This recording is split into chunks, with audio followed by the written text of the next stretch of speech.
जब सैम हवेली में वापस आया तो अंदर कोई नहीं था। उसने उनकी तलाश की और उसे पता चला कि सभी लोग याद में हैं। जब वो वहां गया तो वे सभी चुपचाप कुछ देख रहे थे। तुम लोग यहाँ क्या कर रहे हो? सैम ने उनकी ओर बढ़ते हुए पूछा। सभी ने उसकी ओर देखा और सभी को अपनी पीठ पर ठंडा पसीना महसूस हुआ। किसी ने भी अपना मुंह खोलने और उन्हें ये बताने की हिम्मत नहीं की कि क्या हुआ।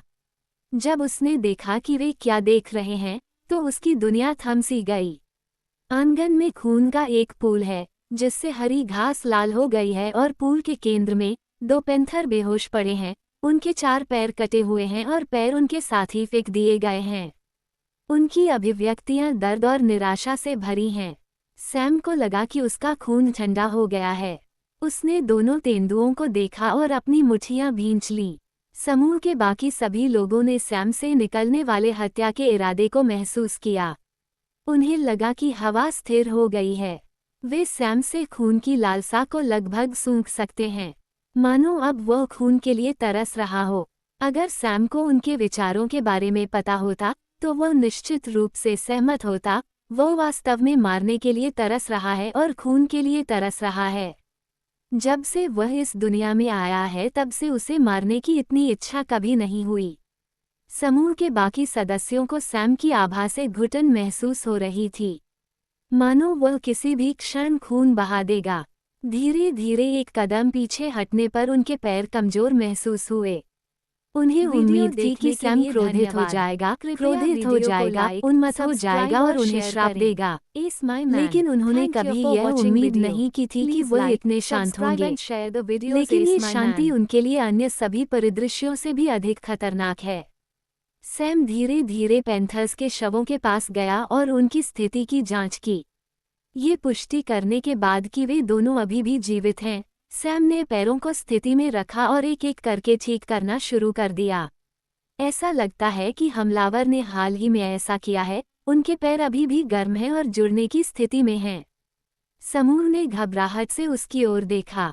उन्हें ये पूछने का भी साहस नहीं हुआ कि वह कब तक ठीक हो सकेगा। 1 घंटे के बाद सैम ने उपचार पूरा किया और पैंथर्स को एक एक करके सावधानीपूर्वक अपने कमरे में ले गया और फिर उसने एक संरचना बनाई और पैंथर्स को ठीक होने का समय देने के लिए अपने ऊपर छोड़े गए सभी अग्नि तत्व आत्मा पत्थरों को रख दिया। वो कमरे से बाहर चला गया और समूह से पूछा, किसने किया ये दृश्य देखने के बाद उन्होंने पहला वाक्य बोला। फिलिप ने साहस जुटाया और धीमी आवाज में कहा, हम नहीं जानते। ऐसा लग रहा था कि कुछ लोग चुपचाप याद में घुस आए और फिर उन्होंने ऐसा किया।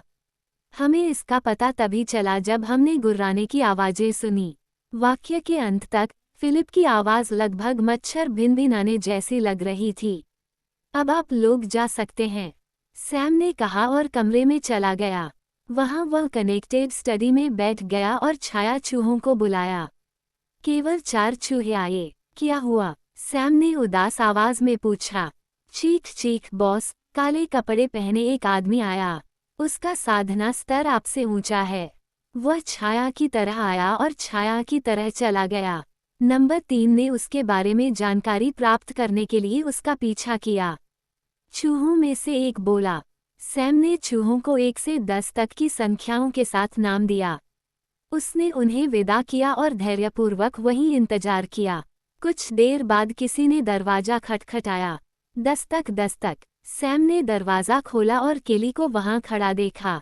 ईसेन आया। उसने कहा कि उसके पास प्रिंसिपल का संदेश है। उसने धीमी आवाज में कहा। सैम ने कोई जवाब नहीं दिया और कमरे से बाहर चला गया और नीचे चला गया। वह जल्दी से उसके पीछे चली गई। सैम ने देखा कि ईसेन आराम से कुर्सी पर बैठा है। उसने सैम की उदास अभिव्यक्ति देखी और आत्मसंतुष्ट हो गया। उनकी योजना सफल हो गई। उसने यही सोचा था। आखिरकार जब सैम आकर बैठ गया तो उसने कहा, प्रिंसिपल ने मुझे आपको चेतावनी देने के लिए कहा था।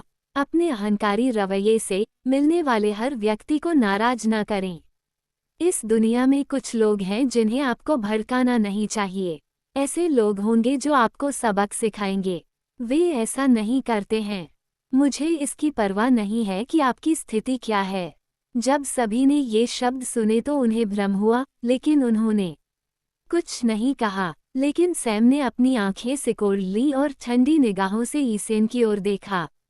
वो किसी और से बेहतर जानता था कि प्रिंसिपल ऐसा कुछ नहीं कहेंगे, क्योंकि वे व्यवसाय में बराबर की तरह हैं और उनके बीच छात्र और शिक्षक का रिश्ता नहीं है। केवल संभावना है और वह ये है कि ईसेन के शब्द कुछ संकेत दे रहे हैं। ईसेन सैम के विचारों को नहीं जानता था। वो सिर्फ सैम की उदास अभिव्यक्ति देखना चाहता था और उन शब्दों को कहना चाहता था। लेकिन उसे लगा कि प्रिंसिपल का नाम इस्तेमाल करना बेहतर होगा, क्योंकि उसे लगा कि सैम कभी भी प्रिंसिपल से भिड़ नहीं पाएगा। लेकिन उस वक्त उसे यह नहीं पता था कि वो बिल्कुल गलत था। वो खड़ा हुआ और सैम को आत्मसंतुष्ट दृष्टि से देखा और चला गया। सैम भी खड़ा हो गया और समूह से बात किए बिना वह अपने कमरे की ओर चल दिया। इस समय तक छाया चूहे फिर से प्रकट हो गए और 5 चूहे बचे। सैम के सामने आते ही नंबर 3 ने आगे आकर कहा, चीख चीख बॉस, हमलावर पिरान्हा संगठन से है। किसी ने तुम्हें सबक सिखाने के लिए उसे काम पर रखा है, और वो है तुम्हारे पैंथरों को पंगु बनाकर। मैंने उसका पीछा किया और असाइनमेंट हॉल में गया, जहां वे ग्राहकों को स्वीकार करते हैं। उसके बाद मैं आपको रिपोर्ट करने आया। नंबर 3 ने सैम से बिना पूछे एक ही सांस में सब कुछ कह दिया।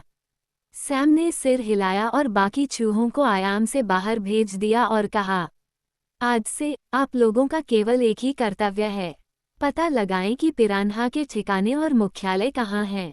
मैं चाहता हूं कि आप लोग उनके कब्जे वाले हर संभावित स्थान पर ध्यान दें। उनके व्यवसाय, उनके बैठक बिंदु, सब कुछ। आप लोग जिस गुफा में मैं सुबह गया था, उसके बारे में मुझे सब कुछ बता देंगे। नंबर 6 से 10 तक का पता है।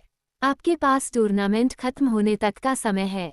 जिस दिन टूर्नामेंट खत्म होगा, आपको सारी जानकारी मिलनी चाहिए। सबसे पहले मैं आप लोगों को अपग्रेड दूंगा, सैम ने कहा और उन सभी को दिव्य आयाम के अंदर टॉवर में ले गया। उन्होंने शिलालेख बनाने के लिए इस्तेमाल किया जाने वाला एक बड़ा ब्रश निकाला और फिर एक विशाल वृत्त और विभिन्न रूनिक आकृतियां बनाना शुरू कर दिया। फिर आधे घंटे की ड्राइंग के बाद जब सकल पूरा हो गया, तो उसने कुछ निर्माण झंडे निकाले और उन्हें आरेख के भीतर विभिन्न स्थानों पर रखना शुरू कर दिया।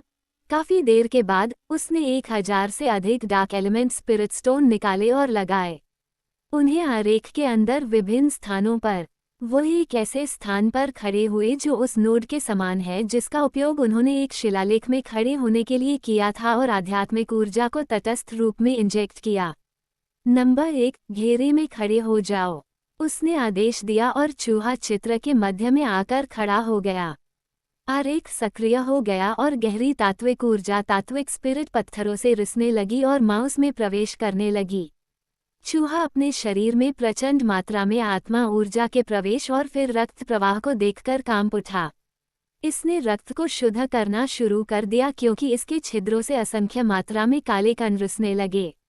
सैम ने आध्यात्मिक ऊर्जा का संचार करना जारी रखा और यह प्रक्रिया घंटों तक चलती रही जब तक कि सभी आध्यात्मिक पत्थर धूल में नहीं बदल गए।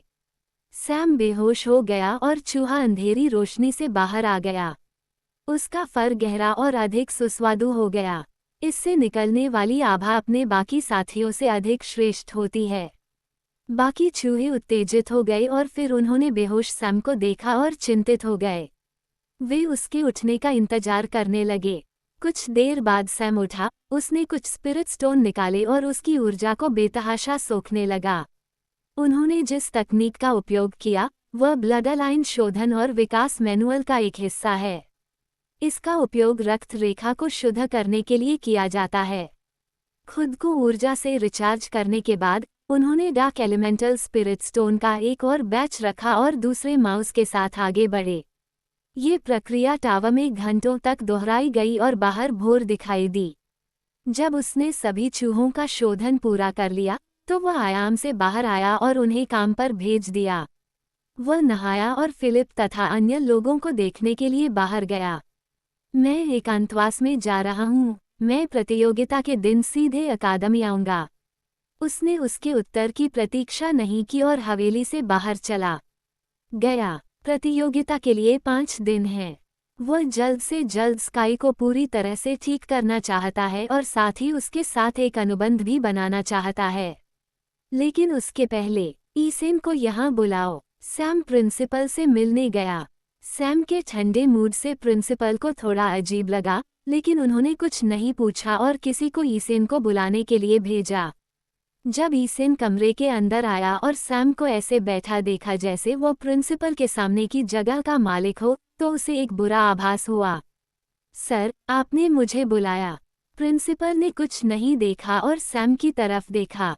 सैम ने ईसेन की ओर देखा लेकिन प्रिंसिपल से बात की। सर, क्या आपने कल मुझे एक संदेश भेजने के लिए ईसेन भेजा था? ईसेन तुरंत तनावग्रस्त हो गए। आप किस संदेश की बात कर रहे हैं? प्रिंसिपल ने भौहें सिकोड़ कर पूछा। ज्यादा कुछ नहीं, सैम ने उत्तर दिया और ईसेन ने कल जो कहा उसे दोहराया। प्रिंसिपल की प्रतिक्रिया की प्रतीक्षा किए बिना वह खड़ा हुआ और ईसेन की ओर चला गया और धीरे से फुसफुसाया। बेहतर होगा कि आप कल जो कुछ हुआ उससे संबंधित न हों। यह बेहतर होगा कि आप प्रार्थना करें कि यदि आपका कोई संबंध है तो आप जीवित रहेंगे।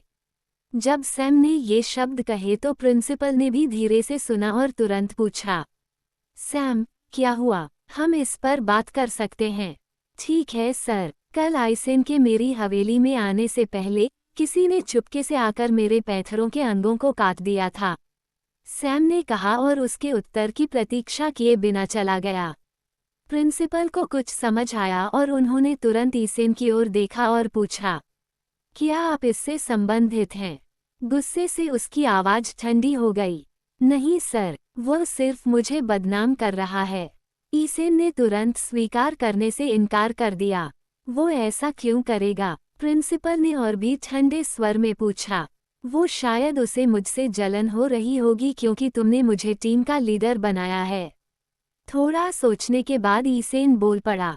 बहाहा, प्रिंसिपल व्यंग्यपूर्वक हंसे। बेहतर होगा कि आप मुझे सच बताएं अन्यथा आप परिणामों को संभाल नहीं पाएंगे।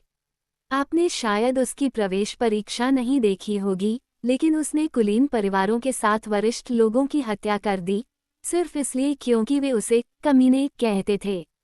अब जब उसके पालतू जानवर हैं अपंग, यदि वह मौत तक यातना न दे तो आप अपने भाग्यशाली सितारे गिन सकते हैं।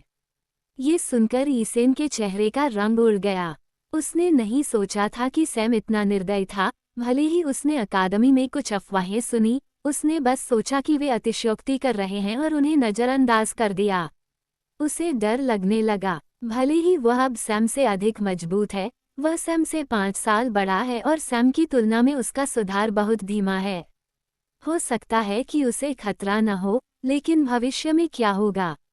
उसके पीले चेहरे को देखकर प्रिंसिपल तुरंत समझ गए और कमरे से बाहर चले गए। उसने सैम को सड़क पर धीरे धीरे चलते देखा और झट से उसे पकड़ लिया। सैम, ईसेन वाली बात, क्या हम इस बारे में बात कर सकते हैं? प्रिंसिपल ने पूछा, लेकिन उन्हें जवाब के रूप में केवल सैम की अहंकारपूर्ण मुस्कान मिली और फिर चले गए। उसने तुरंत अपना सिर पकड़ लिया। वह वास्तव में सैम की स्थिति के कारण उसके खिलाफ बल का प्रयोग नहीं कर सकता है और ईसेन भी निम्न स्थिति वाला व्यक्ति नहीं है। वह चट्टान और कठोर स्थान के बीच फंस गया। सैम विकल्स के स्टोव की ओर चल दिया। वह दुकान में दाखिल हुआ और अधेड़ उम्र के व्यक्ति की शरारती मुस्कान ने उसका स्वागत किया। तुम्हें क्या चाहिए सैम? किसी का मुझसे इतनी बार मिलना दुर्लभ है। विकल्स ने मुस्कुराते हुए कहा। मुझे वह चीज चाहिए। सैम ने शेल्फ पर प्रदर्शित एक अनियमित सतह के साथ लाल रंग की एक लंबी पाइप जैसी चीज की ओर इशारा किया। ओह, विशाल रक्त मच्छर का ट्रंक। एक अजीब विकल्प। क्या मैं जान सकता हूँ कि आप क्या बनाने की योजना बना रहे हैं? सैम ने केवल उसे ठंडी नज़र से देखा। ठीक है, ठीक है। 1000 स्पिरिट पत्थर। सैम ने पत्थर मेज पर रखे और ट्रंक लेकर दुकान से बाहर चला गया। वह गुफा की ओर जाने के लिए झुग्गियों की ओर चल पड़ा। जब सैम गुफा में आया तो उसने वॉट और फाल्क को वहां बैठे देखा, जबकि यानवू उसका इंतजार कर रहा है। जैसे ही सैम अंदर आया, वॉट खड़ा हो गया और उसकी ओर चलकर बोला, मुझे मदद की ज़रूरत है। सैम ने लड़के का आकार देखते हुए भौहें ऊपर उठाईं। वो अब इतना भी डरपोक नहीं है, खैर कम से कम वह तब भी अपनी नजरें नहीं हटा रहा है जब उसके हाथ पैर डर के मारे कांप रहे हों। सैम ने हंसते हुए कहा, तुम्हें पता है, तुम्हें कीमत चुकानी पड़ेगी, है ना? वॉट ने सवाल पर सिर हिलाया। ठीक है, बताओ, तुम मुझसे क्या मदद चाहते हो? सैम ने आश्चर्यचकित भाव से पूछा। उसने कभी नहीं सोचा था कि इस आदमी में एक ही रात में इतना बदलाव आ जाएगा। मुझे मजबूत बनाता है, वॉट ने धीमी आवाज में उत्तर दिया। सैम ने भौहें उठाईं और पूछा, कितने मजबूत? इतना मजबूत कि दूसरों से मदद न मांग सकूं और इतना मजबूत कि हमेशा खुद की मदद कर सकूं। ये कहने के लिए उसे पूरा साहस चाहिए था। सैम कुछ देर तक चुप रहा और उसने वॉट के हाव भाव को देखते हुए कहा, आप जानते हैं कि आप क्या पूछ रहे हैं, ठीक है? आप इतना मजबूत बनना चाहते हैं कि हमेशा अपनी मदद कर सकें। क्या आप जानते हैं कि आपको कितना मजबूत बनना होगा? ये दावा करने के लिए आपको दुनिया के शिखर पर होना होगा। अन्यथा हमेशा ऐसा ही होता रहेगा, कोई आपसे अधिक ताकतवर है और एक समय ऐसा आएगा जब आपको उनका सामना करना पड़ेगा और एक समय ऐसा आएगा जब आप फिर से असहाय महसूस करेंगे।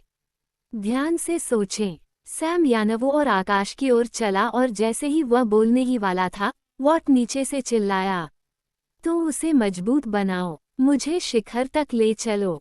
सैम ने पलटकर पूछा, आप कौन सी कीमत चुकाने को तैयार हैं? कुछ भी जो आप चाहते हैं। क्या तुम्हें यकीन है? कुछ भी, उसने ठंडी मुस्कान के साथ पूछा। वॉट ने सिर हिलाया। ठीक है, फिर अब से तुम मेरी कमीनी बनोगी।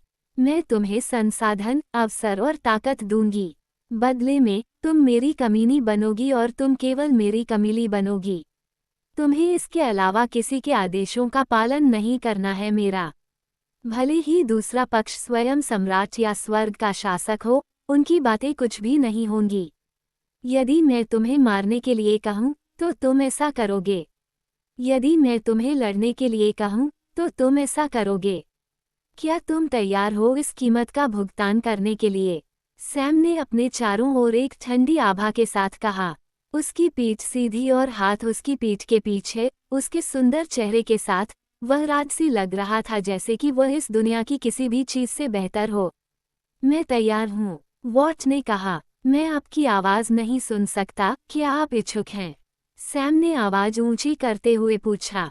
मैं तैयार हूँ, वॉट ने भी अपनी आवाज तेज कर दी। तुम इच्छुक हो? मैं तैयार हूँ, वॉट जोरों से चिल्लाया और उसकी आंखों में आंसू आ गए।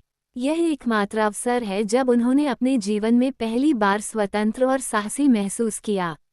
यही वह समय था जब उसे लगा कि उसके कंधों से बहुत बड़ा बोझ उतर गया है। यही एकमात्र समय था जब उन्हें लगा कि उनके जीवन का कोई अर्थ है। यही एकमात्र अवसर है जब उसे ऐसा महसूस हुआ उसने कुछ योग्य काम किया। इन सभी दिनों में वह अपने माता पिता के न होने, उचित शिक्षा न होने, पर्याप्त भोजन न होने, संसाधन न होने के कारण अपनी आंखें सिकोड़ता रहा और अपनी आत्मदया में डूबा रहा। लेकिन अब जब वो पूरी ताकत से चिल्ला रहा था कि वह जो ताकत चाहता है उसे पाने के लिए वो कीमत चुकाने को तैयार है, तो उसे अपने जीवन के कुल 15 वर्षों की तुलना में अधिक जीवंत महसूस हुआ।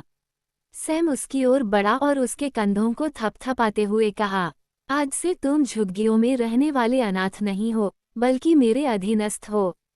तुम मेरे लिए काम करो और अपने लिए जियो। फिर उसने अपनी आंखें बंद कर ली और टावर की लाइब्रेरी में दिव्य आयाम की ओर देखा। जब उन्हें उपयुक्त साधना तकनीक मिली तो उन्होंने अपनी आंखें खोली और कहा, बैठो और थोड़ी देर रुको। फिर सैम ने खेती की तकनीक का ज्ञान आत्मसात कर लिया और उसे एक किताब में कॉपी करना शुरू कर दिया।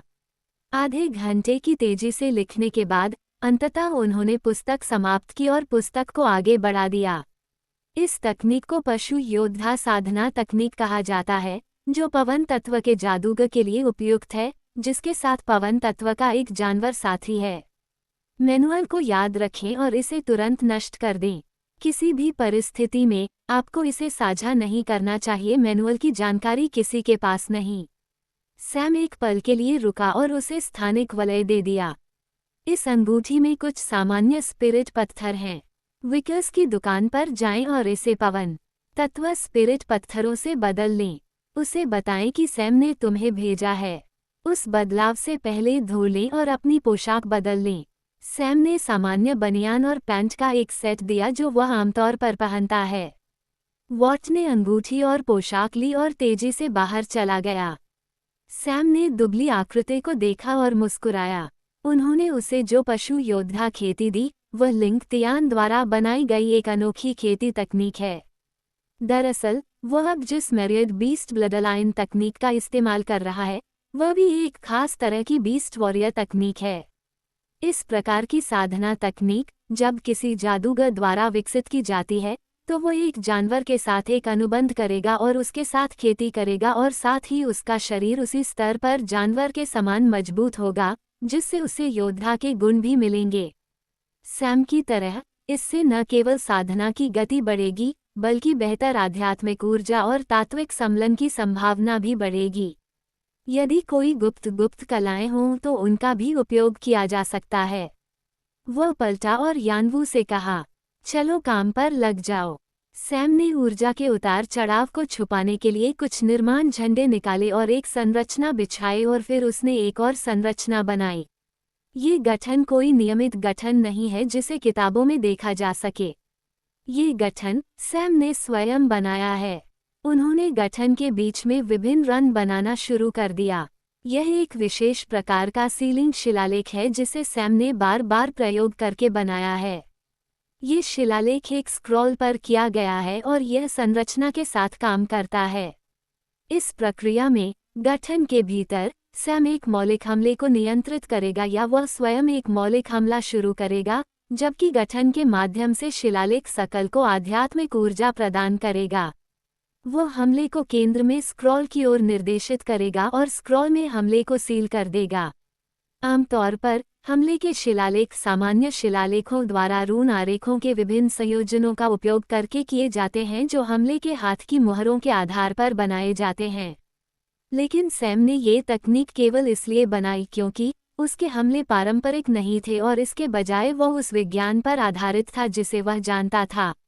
इसलिए उन्होंने अपने विशेष हमलों को सील करने के लिए एक शिलालेख सीलिंग विधि बनाई ताकि आपातकालीन स्थिति में उनका उपयोग किया जा सके। तो फिर वह अब इसका इस्तेमाल क्यों कर रहा है, जबकि पहले इसे इस्तेमाल करने की कोई योजना नहीं है? खैर, उन्होंने अपनी खेती में वृद्धि के अलावा अग्निविष के नए प्रयोग के बारे में सोचा। तो अब वह जो करना चाहता है वह भविष्य में उपयोग के लिए आग के जहर की एक छोटी मात्रा को सील करना है। जब तक सैम ने सारी तैयारी कर ली, वॉट वापस आ गया। आप पवन तत्व पत्थर ले सकते हैं और खेती कर सकते हैं। मैं अगले दिनों में आकाश की मदद करूंगा। अगर अब से तीसरे दिन तक मेरा काम पूरा नहीं हुआ तो इस पते पर जाएं और इस नोट को जैक नाम के व्यक्ति को दे दें। सैम ने कहा और उसे एक नोट दिया। फिर वह शिलालेख सकल की ओर चला गया और खाली नोट पर खड़ा हो गया जिसे उसने स्काई के शरीर के पास बनाया था। उसने एक हाथ आकाश पर रखा और अग्निविष निकालने लगा। उसी समय यानवू ने शिलालेख चक्र को ऊर्जा प्रदान करने के लिए जिम्मेदार स्पिरिट पत्थर रखे। काफी प्रयास के बाद आग का जहर प्रतिक्रिया दिखाने लगा। सैम ने दिल के पास आग के जहर को निकालने पर ध्यान केंद्रित किया। अग्निविष छटते ही आकाश पीड़ा से कराह उठा। जब जहर का हिस्सा अलग हो गया तो सैम ने इसे अवशोषित नहीं किया और इसे केंद्र में रखे स्क्रॉल की ओर निर्देशित किया। जैसे ही अग्निविष ने पुस्तक पर प्रहार किया, शिलालेख चक्र जो अब तक पूरी तरह से प्रकाशित हो चुका था, एकत्रित हो गया और उसे पूरी तरह से सील कर दिया। आकाश फिर से बेहोश होकर नींद में चला गया और सैम अपनी सांसों के लिए हौंफने लगा। इसके बाद ऐसा किया गया। उन्होंने संरचना को हटा दिया और किनारे पर एक और आत्मा संघनित संरचना रखी। इस समय तक आसमान में फिर से अंधेरा छा गया। वॉट ने सैम को आग के जहर को सील करते हुए देखा और विस्मय से अपना मुंह खोला। फिर वह एक कोने में चला गया और फाल्क के साथ खेती करने लगा। सैम ने अग्निविष स्क्रॉल को आत्मा एकत्रीकरण संरचना के बीच में रखा। ये बिखरी हुई अग्नि तत्व ऊर्जा का उपयोग करने के लिए है जो गुफा में आग के जहर को बढ़ाने के लिए फैल जाएगी। तैयारी पूरी होने के बाद सैम आकाश के सामने बैठ गया, जबकि यानवू उसके पीछे बैठ गया। उसने विशाल चट्टान की ओर देखा और कहा, मैं प्रक्रिया शुरू करूंगा। ये दर्दनाक हो सकता है, लेकिन मैं ये सुनिश्चित करने की पूरी कोशिश करूंगा कि आप जीवित रहें और इस इलाज से छुटकारा पाएं। फिर उसने अपनी आंखें बंद कर ली और अपनी दोनों हथेलियां आकाश के शरीर पर रख दी और धीरे धीरे अग्नि विष को अवशोषित करना शुरू कर दिया। उसने इसे इतना धीमा कर दिया कि आधे घंटे तक जहर में कोई प्रतिक्रिया नहीं हुई। उसने जहर को अवशोषित करना शुरू कर दिया और इसे अपने शरीर में परिष्कृत करना शुरू कर दिया। इस बीच यानवू ने उसके साथ ऊर्जा साझा की, ये सुनिश्चित करने के लिए कि वह आसानी से अपनी सीमा तक नहीं पहुंचे। इस तरह एक इंसान और एक गोल्डन सन कौवा एक महान चट्टान को बिफेंग आग के जहर से बचाने के लिए मिलकर काम कर रहे हैं। रात जल्दी बीत गई। अग्नि विष की शक्ति के कारण सैम की त्वचा लाल हो गई। उनकी त्वचा शुष्क होने लगी। जब सुबह हुई तो बेटा आया। सैम स्तर 6 अनुचर तक पहुंच गया। प्रतियोगिता में केवल 4 दिन बचे हैं, लेकिन सैम उस बारे में सोच भी नहीं रहा है। वह अपना पूरा ध्यान अग्नि विष पर लगा रहे हैं और धीरे धीरे उसे बाहर निकालना शुरू कर दिया है। उसका नया विस्तारित आध्यात्मिक केंद्र फिर से भरना शुरू हो गया। यानवू भी पीछे से ऊर्जा को अवशोषित करता रहा। ऐसा लग रहा था कि यह कभी न खत्म होने वाली प्रक्रिया है। शाम तक सैम और यानवू दोनों को एक साथ एक और सफलता मिली। दोनों ने अंतिम चरण में एक साथ प्रवेश किया। जबकि सैम इक्वलिटी के अंतिम चरण में है, जबकि यानवू लेवल 2 बीस्ट के अंतिम चरण में है। सैम जो अभी अभी टूटा था, आग के जहर को सोखता रहा। सिलसिला चलता रहा और दिन बीत गया। प्रतियोगिता में अभी 3 दिन बाकी हैं। यदि सैम का आज काम नहीं हुआ तो वॉट उस पते पर नोट पहुंचाने के लिए तैयार है, और सैम का काम नहीं हुआ तो वह हवेली देखने चला गया। जब वह हवेली में दाखिल हुआ तो पूरी तरह आश्चर्यचकित रह गया। वह उस जैसी आलीशान हवेली में पहले कभी नहीं आया था। वह वाकई हैरान है। वह जैक से मिला और नोट उसे दे दिया। जैक अभी शॉन के साथ मिलकर ईसेन के साथ एक दुर्घटना पैदा करने की तैयारी कर रहा है। लेकिन जब उसे नोट मिला तो जैक मुस्कुराया और योजनाओं में संशोधन किया। उसने अपना लक्ष्य ईसेन के 2 कमीनों पर बदल दिया। वह दूसरे अतिरिक्त व्यक्ति से मिला जो सौदा करने के लिए उनके साथ शहर आया था। क्या आप टूर्नामेंट में भाग लेना चाहते हैं? जैक ने बिना इधर उधर भटके पूछा। दूसरे लड़के ने तुरंत सिर हिलाया। 5000 स्पिरिट स्टोन। वहाँ एक जगह तैयार होगी। आप अपनी तैयारी कर सकते हैं। आप टूर्नामेंट के दिन भुगतान कर सकते हैं, जैक ने एक सांस में कहा। दूसरे आदमी को उसकी बातों पर लगभग विश्वास ही नहीं हो रहा था। जब उसने जैक को जाते देखा तो वह अभी भी अचंभित था और वह तुरंत प्रतियोगिता के लिए कुछ तैयारी करने चला गया। हालांकि उसे स्थान दिलाना कठिन हो सकता है, कौन जानता है कि क्या होगा। जैक को लगा कि उसने अतिरिक्त स्थान को 5000 में बेचकर अच्छा काम किया है। वह सोच रहा था कि सैम की क्या प्रतिक्रिया होगी। समय तेजी से बीत गया। आकाश की खेती का स्तर मिनट दर मिनट कम होता जा रहा है। साधना स्तर से सैम बिल्कुल भी समझ नहीं पा रहा था। वह लेवल 3 के मध्य चरण में गिर गया। दिन बदले और आखिरकार परसों टूर्नामेंट होगा। सैम लगभग लेवल 9 को पार करने वाला है। वह सुबह से ही लेवल 9 को पार करने के कगार पर है और वह धैर्यपूर्वक इंतजार कर रहा है। अंततः रात तक सैम और यानवू दोनों अपनी अपनी साधना के अंतिम चरण में पहुंच गए। थोड़ी देर तक स्थिर रहने के बाद सैम ने अपनी आंखें खोली और अंततः स्काई को अच्छी तरह देखा। ग्रेट रॉक अब काफी बेहतर स्थिति में है, लेकिन उसे अभी भी दर्द हो रहा है। सैम धीरे से खड़ा हुआ और उससे फुसफुसाया, अगली चीज जो मैं तुम्हारे साथ करूंगा वह तुम्हें इतनी पीड़ा देगी कि तुम उसके बजाय मौत को प्राथमिकता दोगे। लेकिन मैं चाहता हूं कि तुम सहते रहो और वहीं डटे रहो। उसे ये भी नहीं पता था कि आकाश उसकी बातें सुन सकता है या नहीं, लेकिन फिर भी उसने कहा। सैम ने फिर से उस पर हाथ रखा और अगले कदम के लिए आगे बढ़ने के लिए तैयार हो गया। सैम ने अपनी दोनों हथेलियां आकाश पर रखी, अपनी एकाग्रता बंद कर ली। वह अपने शरीर में अग्नि विष का निरीक्षण करने लगा। सैम के बैले के अनुसार यह अग्नि विष निष्क्रिय और अस्थिर प्रकार का होता है जिसे प्राप्त करने वाला व्यक्ति पर हमला कर देता है। उन्होंने अपनी सारी ऊर्जा अग्नि विष पर केंद्र की और उसे आत्मा समूह के स्तर तक देखा। फिर उन्होंने एक गहरी सांस ली और ठीक उसी तरह जैसे उन्होंने परमाणुओं को पाउडर में बनाने के लिए किया था, उन्होंने कहा कि आध्यात्मिक ऊर्जा में विस्तार किया गया है जिससे संरचना का विस्तार किया गया है और अग्नि ऊर्जा ऊर्जा में तब्दील हो गया है। छावा आकाश ने अपनी 3 अपराधी और अपने फेफड़े के ऊपर से चिल्लाया क्योंकि उसने अपने जानवर के मूल और आंतरिक प्रभाव पर अग्नि ऊर्जा ऊर्जा का पूरा संग्रह उठाया था। स्काई ड्रम की चीख ने यानू, वॉट और फाल्क सभी को चौंका दिया और कंपाने लगे। लेकिन सैम ने अपनी एकाग्रता को खत्म करने की हिम्मत नहीं की। उसे वैज्ञानिक ऊर्जा पर सूक्ष्मदर्शी नियंत्रण की आवश्यकता है ताकि इसका प्रभाव आकाश पर न पड़े। उन्होंने आध्यात्मिक ऊर्जा को नियंत्रित किया और इसे एक हाथ से प्रवेश दिया और अपने आध्यात्मिक मूल की ओर निर्देशित किया। इस बीच आध्यात्म अपने मूल में, ग्लोब में, आध्यात्मिक ऊर्जा के बीच सुनहरी लो और स्टॉक लाइट की किरणें तैर रही हैं। सैम ने ध्यान केंद्रित किया और एक अदृश्य अवरोध के साथ अंतरिक्ष को 2 टुकड़ों में बांट दिया, जैसे कि सुनहरी लो एक तरफ होगी और प्रकाश दूसरी तरफ होगा। अभी वह एक हाथ से आकाश से जो ऊर्जा ली थी, वह स्वर्णिम अग्नि की ओर से मूल में प्रवेश कर रही है और अग्नि आध्यात्मिक ऊर्जा के साथ विलीन हो गई है। फिर यह आग्रह किया और बाधा से मिली यह जहां से मदद की गई प्रकाश आध्यात्मिक ऊर्जा में परिवर्तित हो गया। सैम की आध्यात्मिक मूल क्षमता। अब इस अतिरिक्त आध्यात्मिक ऊर्जा को परिष्कृत करने के बजाय उन्होंने इसे अपने प्रकाश तत्व ऊर्जा के रूप में निर्देशित किया और इसे दूसरे हाथ से बाहर जाने दिया क्योंकि उन्होंने दूसरी तरफ से आकाश को ठीक करना शुरू कर दिया।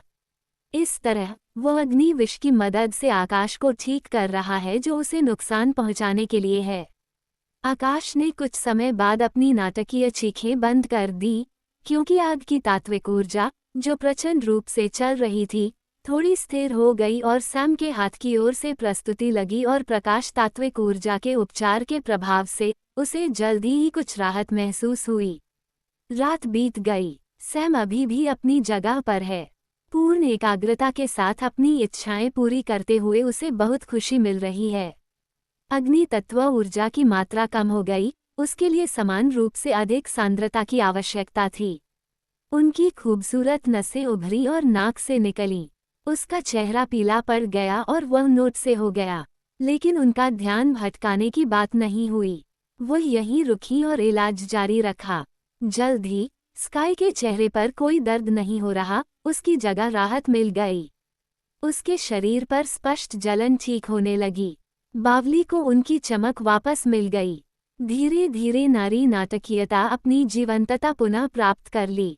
सूर्य आकाश में काफी ऊपर है। जब सैम ने देखा तो अंततः प्रक्रिया पूरी हो गई। वह असोमेंट इंस्टेंट गिर पेड। यानू ने तुरंत उसे पकड़ लिया और धीरे धीरे से उस पर पैसा लिटा दिया। फिर स्काई और सैम ने देखा और फिर गुफा से बाहर उड़ गए। कुछ देर बाद वह कुछ मरे हुए स्टॉक के साथ वापस आया। उसने अभी अभी शिकार किया था। उसने देखा कि वॉट सैम की देखभाल हो रही है, उसका साफ खून हो रहा है और वह आराम से सुलाने के लिए एक कमरे में रह रहा है। सैम 2 से कुछ मिनट पहले उठाया। उसने देखा कि यानवू और वॉट उसका मांस भून रहे थे। पेट भूख से बड़ा हो रहा था। वह उनके पास गया और मांस का एक टुकड़ा उठाया और खूब खाया। वे प्लास्टिक भोजन कर रहे थे, तभी पीछे से एक बड़ी गड़गड़ाहट की आवाज आई। हर कोई पीछे मुड़ा और देखा कि आकाश एक स्फूर्तिदायक चमक के साथ अपनी आंख खोल रहा था। क्या मुझे भी कुछ मिल सकता है? आकाश ने धीरे धीरे अपने शरीर के साथ, जो कि यानवू से थोड़ा बड़ा है, आगे बढ़ते हुए पूछा और उनके पास बैठे। उसने मांस का एक टुकड़ा ले लिया और उसे चबाना शुरू कर दिया। भोजन के बाद सैम खड़ा हुआ और बोला, कल टूर्नामेंट है। आज मेरे लिए कुछ हिसाब किताब तय करना है। आप लोग तब तक के लिए रुकें। अगर कोई यहाँ छाया चाहता है तो उन्हें न खाएं और वे क्या कहते हैं उसे बताएं। उसने यानू से कहा और आकाश की ओर मुड़ गया। आप अभी अभी ठीक हैं। ठीक से आराम करें और कुछ चीजें खरीदने के बाद हम बात कर सकते हैं। उसने वॉट की ओर देखा और कहा, ठीक से खेती करो। फिर वह गुफा से अपनी हवेली में वापस निकला। आज उसे कुछ कर्ज वसूल करना है। सैम वे में आर्टिसन टॉवर लिया गया और दोनों हाथों के लिए एक पंजा प्रकार और हथियार व्यापार। उसने एक निजी फौज और कुछ संशोधित किया। वो मूल समुद्री जहाज़ों से बाहर निकला और अपनी जगह गोल्डन ब्लड टाइगर्स के जहाज़ों की खोज नीचे दी गई। जब तक मैंने अपने लिए कुछ गुणवत्तापूर्ण वस्तुएं नहीं बनाईं, तब तक मैंने ये काम चला लिया। उन्होंने ये सुनिश्चित किया कि वे आरामदायक हों और उन्हें भंडार में रखें। कल के खेल का दिन है, इसलिए उन्हें पूरा विश्वास था कि किसी भी निर्माता को साथी जा रहे हैं उन्हें याद दिलाना। उनका अनुमान ठीक था। जब वो हवेली पहुंचा, तो अतिरिक्त आदमी संदेश शिपिंग आया और जा रहा था। जाने से पहले उसने सैम को शक करते हुए भारी नज़रों से देखा। सैम ने हवेली में प्रवेश किया और उन लोगों ने उनका स्वागत किया जो टूर्नामेंट की तैयारी करने वाले थे। वह जैक और शॉन से मिले और वे निजी बातचीत करने के लिए अपने कमरे में चले गए। मैंने 2 कमीनों की प्रक्रिया रखी, उनके स्टूडियो ही जैक ने कहा। मैं आराम का ध्यान रखूंगा। क्या आपने उस अतिरिक्त आदमी के साथ कोई डील की है? सैम ने पूछा। हाँ, मैंने 5000 स्पिरिट पत्थरों का सौदा किया है, जैक ने कहा। वो इस डिलीवरी से जुड़े हुए हैं। लेकिन शॉन और सैम दोनों उसे ऐसे देख रहे थे जैसे वह कोई हथियार हो। शॉन को नहीं पता था कि जैक ने ये डील सिर्फ 5000 में खरीदा है, इसलिए इस खुलासे से वो हैरान रह गए। सैम ने शॉन की ओर देखा और कहा, तुम यहाँ क्यों नहीं गए? उसे कहा कि वह इस पर ध्यान देता है और मुझे लगा कि वास्तव में वह ऐसा होगा। शॉन ने निराशाजनक भाव से कहा, गलत क्या है? जैक ने छोटी छोटी बातें पूछीं। आपको इसकी कीमत कैसे पता चली? सैम ने अनकंफर्ट भाव से पूछा। आपका क्या मतलब है, जैक? वह सिर्फ 1500 के लिए फाल्कन क्लिफ सिटी की यात्रा के लिए है। आपको क्या लगता है कि उसने इतने पैसे क्यों लिए? क्योंकि उसके पास एक स्थान पाने का मौका होगा, जो लगभग असंभव है जब तक कि उसका कोई अपना हाथ ठीक न हो जाए। प्लांट, फिर एक स्थान की संस्था। आपको क्या लगता है कि हम इसे कहाँ तक बेच सकते हैं? शॉन ने आखिरयाई से पूछा। उनकी दोस्त लड़ाई माह में है, तो फिर वह दुनिया के इन विशाल ट्रिकों में रत्ती भर भी क्यों नहीं देखता? रहने भी दो, सैम ने बहुत कहा। मैं हर चीज का जरूरी रखूंगा। मुझे एक मदद की जरूरत है। बेल में लगभग 6 फुट लंबा, 2 फुट का जूता और 1 फुट गहरा एक बड़ा बनाओ और सभी से कहो कि रात में बेल से बाहर न जाएं। सैम ने कहा और चला गया। वह सचिवालय की ओर चला गया और वह एक निर्माता, ईसेन और बाकी लोगों के निवास स्थान के सामने वाली जगह पर गया। जब आकाश में अंधेरा छा गया, तो वे खाना खाने आ गए और उपदेश दे रहे थे और कह रहे थे कि उन्हें चिंता नहीं है। इसे अपनी उंगली हिला रही है और पूरी तरह से खराब हो गई है। जब आखिरकार उसका काम पूरा हो गया, तो वह तुरंत अपने कमरे में चला गया और दरवाज़ा बंद कर दिया। वह तनाव महसूस कर रहे हैं। पिछले 2 दिनों से उनकी कमीने और उनके भाई पर रहस्यमय तरीके से हमला हुआ था। उसे लग रहा था कि वो खतरे में डालने वाला है। तभी वह अपनी आंखों की ओर एक कदम आगे बढ़ाने वाली थी। क्रैक कांच तोड़ने की आवाज़ सुनी जा सकती थी। कमरे में लाल मसाला भर गया और इससे पहले कि उसे पता चला कि क्या हुआ, उसे थोड़ा चक्कर आया और उसकी प्रतिक्रिया की गति धीमी हो गई। जैसे ही उसने शांत और स्थिति पर नियंत्रण पाने की कोशिश की, एक काली चोटी उसके सामने खड़ी हो गई और उस आकृति ने अचानक एक खोल दिया, जैसे कि एक बड़ी रंगीन रंग की मैग्मा जैसी चीज उसे खंडित कर देती है और उसके शरीर में प्रवेश कर जाती है। गया अचानक परिवर्तन के प्रभाव ने उसे परेशान कर दिया। वह बेहोश हो गई क्योंकि उसके शरीर के अंदर जलन महसूस हुई। कुछ समय बाद ईसेन ने अपने शरीर के अंदर दर्द महसूस किया और जब उसने हिलने की कोशिश की, तो उसे लगा जैसे उसके शरीर में कोई चीज़ बंधी हुई है। उसे किसी चीज़ पर लिटाया गया और इधर उधर देखने की कोशिश की गई कि वो कहाँ है और उसे यहाँ कौन ले गया है। अचानक एक लौ जली और एक छतरी में दृष्टि आई। जब ईसेन ने देखा कि यह कौन है, तो वह तुरंत टूट गया। जिसकी बात उसे सबसे ज्यादा डर थी वही हुआ। उसने संघर्ष करने और अपनी आध्यात्मिक ऊर्जा का उपयोग करने की कोशिश की, लेकिन उसे अपने खून में जलन महसूस हुई और वह रुक गया। सैम ने वैज्ञानिक आंखों से अपनी ओर देखा। उसके पास अपने 2 पैंथर्स हैं और वो अपने बालों पर अपनी भुजाएं फिरता है और अपने भावों के साथ चिपक जाती है। लेकिन जब इसेन ने ये दृश्य देखा तो वह तुरंत आश्चर्यचकित और भ्रमित हो गया। सैम धीरे धीरे खड़ा हुआ और पैंथर्स को कुछ भोजन के साथ फिर से शुरू किया गया। आपको कैसा लग रहा है इसेन? क्या तुम संतुष्ट गर्म हो? सैम ने पूछा और उसकी आंखों में एक बुरी चमक दिखाई दी। सैम, कृपया मुझे 2 को अकेला छोड़ दो। मैं माफी मांगता हूँ। मैं एक बड़ी मातृभूमि के साथ 2 को छोड़ देता हूँ। मेरे पिता अमीर हैं। कृपया मुझे 2 को छोड़ दो। कृपया मुझे 2 को छोड़ दो। उसने कंपार्टी में आवाज दी क्योंकि उसे लगा कि उसका शरीर गर्म हो रहा है। उनका आध्यात्मिक केंद्र पूरी तरह से जहर से प्रभावित है। उसे एक ही समय में दर्द और परेशानी महसूस हुई। सैम बस मुस्कुराया। बहुत देर हो गई है ऐसन। आपको क्या नहीं लगता? तुम मेरे दोस्तों पर हमला करने की हिम्मत करो और मुझसे उम्मीद करो कि मैं कुछ आज़ादी के लिए हथियार छोड़ दूं। ईसेन को लगा कि उसका गला सूख गया है। उसे इस आदमी को नाराज करने का पछतावा हुआ। उसने फिर से संघर्ष करने की कोशिश की। संघर्ष करने से चिंता मत होई। ये केवल आपके द्वारा महसूस किए जाने वाले दर्द को बढ़ाएगा। ये रिपोर्ट ही ईसेन रुक गई। यह अग्नि विश्व ही है जो सैम ने स्काई से मिलकर बनाया था। यद्यपि मात्रा छोटी है, फिर भी उन्होंने आकाश का इलाज करते हुए पिछले दिनों जहर को बढ़ाने के लिए गुफाओं के भीतर फोटोग्राफ अग्नि आध्यात्मिक ऊर्जा के खतरों का उपयोग किया था। मैं वास्तव में आपकी मूर्खता की प्रशंसा करता हूँ। आप जो कुछ भी कर सकते हैं, उनसे आप बार बार मुझे बताते हैं। क्या आपने मेरे पैंथर्स को चोट के बारे में सलाह दी है?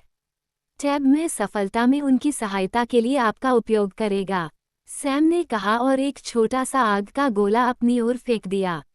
इसेन ने डर के मारे अपनी अलग अलग बंद कर ली, लेकिन व्यावसायिक प्रभाव कभी नहीं हुआ।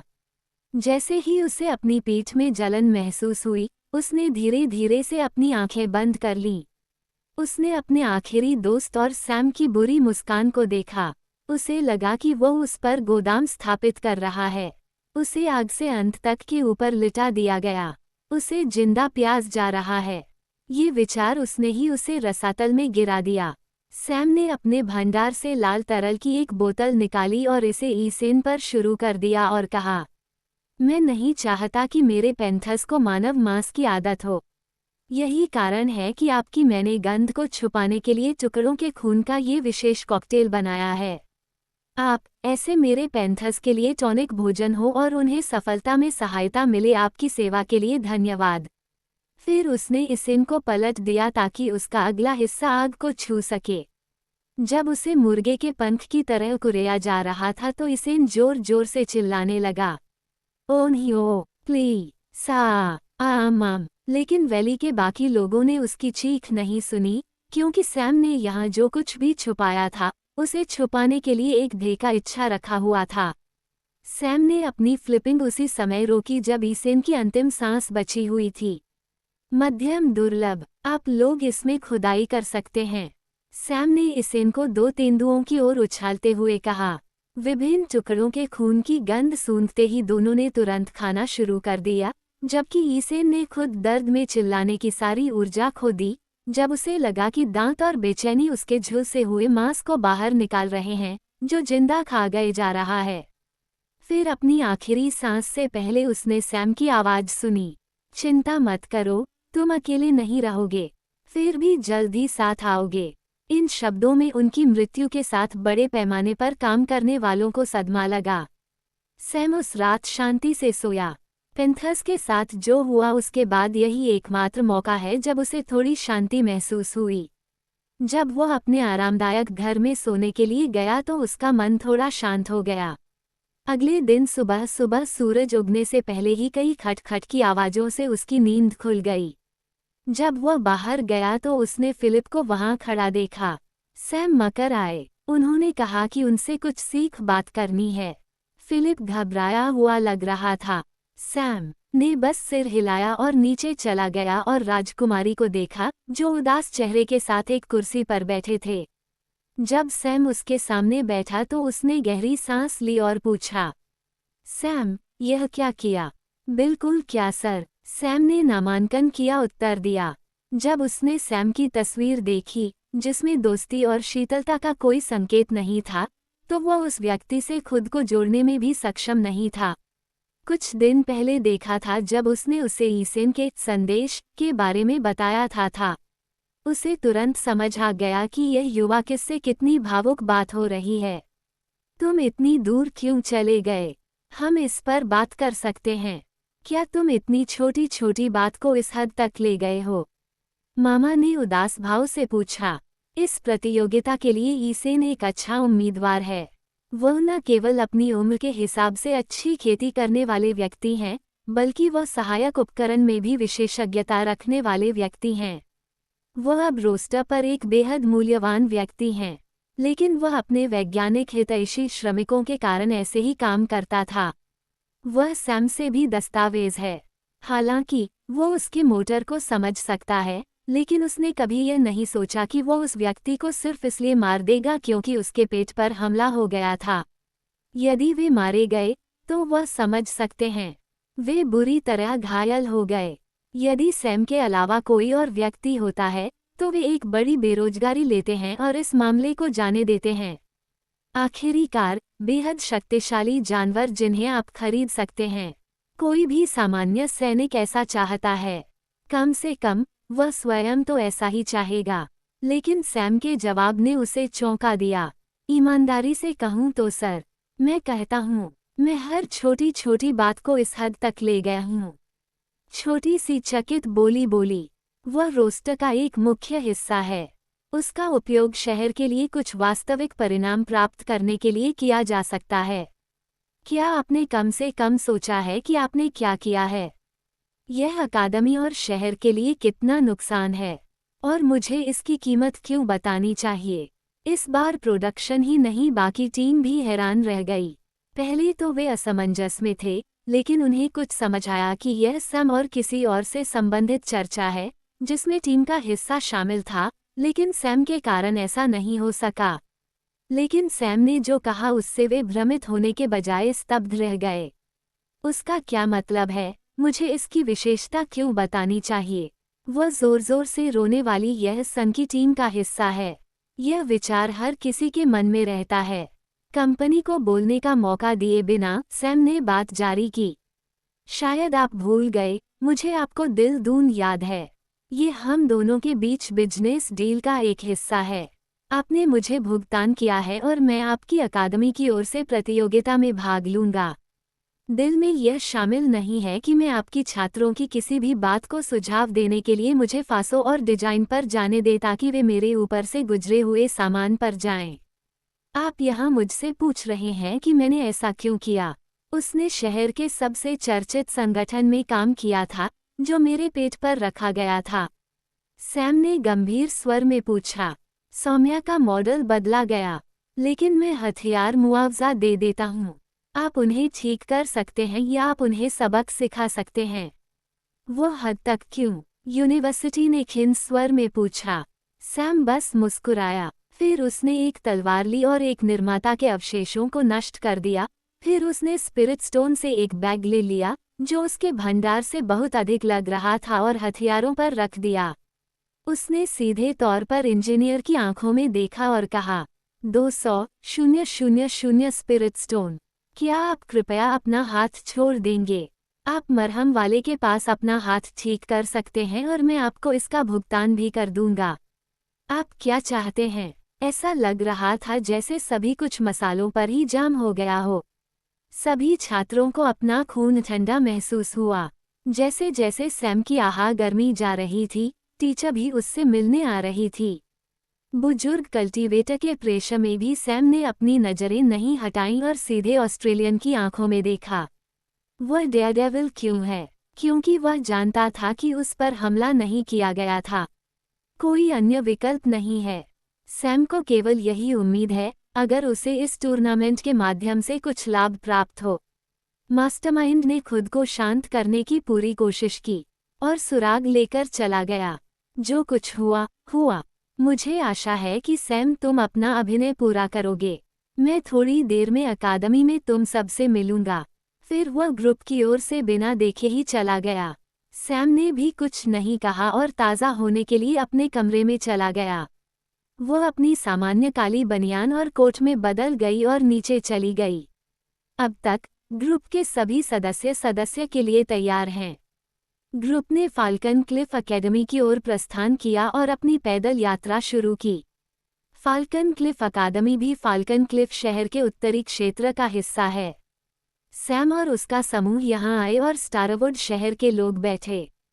फाल्कन क्लिफ शहर के अधिकार क्षेत्र में आने वाले अन्य शहरों की तरह ही उनके लिए भी अलग बैठने की व्यवस्था है। उन 5 इंटरनेशनल के अलावा फाल्कन क्लिफ अकादमी का एक और समूह भी है। सभी समूह में कुल 60 सदस्य शामिल थे, अपने पर्यवेक्षकों के साथ वहां बैठे थे। सैम ने अन्य शहर के सरदारों को देखा और वह थोड़ा आश्चर्यचकित हो गया। शहर के अन्य स्वामी नौसिखिए मंच के मध्य चरण में और अकादमियों के अध्यक्ष भी ऐसे ही थे। कुछ अकादमी अधिक से अधिक अकादमी के वरिष्ठ स्तर के होते हैं। इससे वह एक ही समय में आश्चर्यचकित और भ्रमित हो गया। उसने कुछ देखा और देखा कि दूसरे लोग अपने समूह को अजीब दृष्टि से देख रहे हैं। दूसरे समूह के प्रधान और नगर स्वामी उन्हें देख रहे हैं और मन ही मन फुसफुसा रहे हैं। हालांकि उसे लगा कि यह अजीब है, उसने इसके बारे में ज़्यादा नहीं सोचा और इंतजार नहीं किया क्योंकि उसकी दृष्टि सबसे ऊपरी मंच पर आधारित थी। फाल्कन क्लिफ शहर के काउंटी और मूर्ति के लिए स्थान क्षेत्र के 2 सबसे मजबूत लोग।